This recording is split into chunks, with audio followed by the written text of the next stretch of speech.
So this video mga kaibigan, share ko lang po sa inyo itong fish market na aming pinuntahan. Dito pa rin po yan sa Jubail, Saudi Arabia.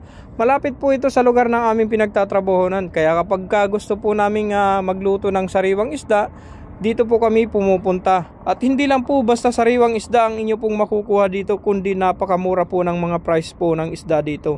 At ito naman po si Genesis, isa po sa kasama ko, nilalamig na habang kami po ay naghihintay dito sa labas. At yung dalawa po namin kasama ang nasa loob at bumibili ng isda. Ayan, nagtitingin-tin kami dito sa labas at nag-iikot-ikot din para malibang habang naghihintay po dun sa aming dalawang kasama na nasa loob na bumibili ng isda. Kaya kung gusto po ninyo makabili ng sariwang seafoods at low price, dito po kayo sumadya sa fish market. Malapit lang po ito sa Nesto Market.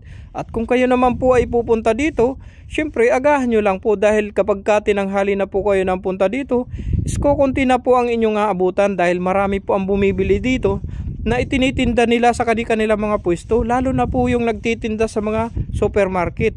Kaya si Rico Easy dito po sumasadya at bumibili. Siyempre habang naghihintay nga po ako dun sa dalawa kong kasama na bumibili ng isda, mag-iikot-ikot na rin ako dito sa bandang dulo na ito at pupuntahan ko na rin si Bro Nick kasi dito siya bumibili ng isda. So yan pong nakakulay blue na yun na jacket at kulay white.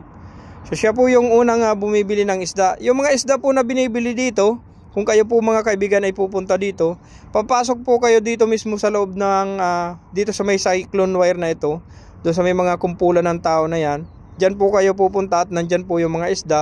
Diyan po kayo makikipagtawaran doon sa may mga may-ari ng isda. So yan po, ito pong mga nasa labas na ito ng mga isda, mga inilabas na po ito na mga nabili na po ito ng mga buyer. So isa po yan sa mga kasama po dito na binibinta. Mga yellowfin, tulingan, sari-sari po yung isda na nandito. Kaya makakapamili po kayo ng gusto nyo pong bibili na isda. Katulad po nito. At syempre, hindi lang naman po basta isda lang dito. Lahat po ng klase ng laman ng dagat na atin pong niluluto is nandirito po mga kaibigan. Kaya kung kayo po ay gustong magluto ng sariwang isda or kung anumang seafoods na gusto po ninyong lutuin na sariwa, dito po kayo sumadya. Dahil hindi lang po basta sariwa, kundi mura pa yung mga price po ng mga mabibili po ninyo dito. Sa matyagang paghihintay at pag-iikot-ikot, nakabili na rin po yung aking dalawang kasama ng kanilang nagustuhang isda. So nandyan pa rin po sila sa loob na yan.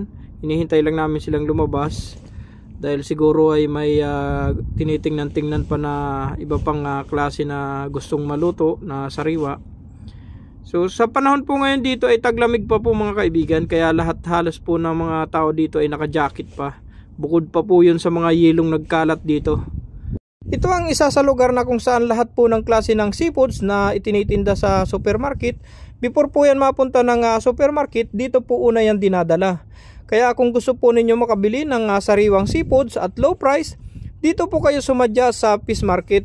At syempre sa lahat po ng nakapanood ng aking video na ito, marami pong salamat at syempre pakisupport naman po ninyo ang aking YouTube channel, Rico AC, and syempre God bless po sa lahat.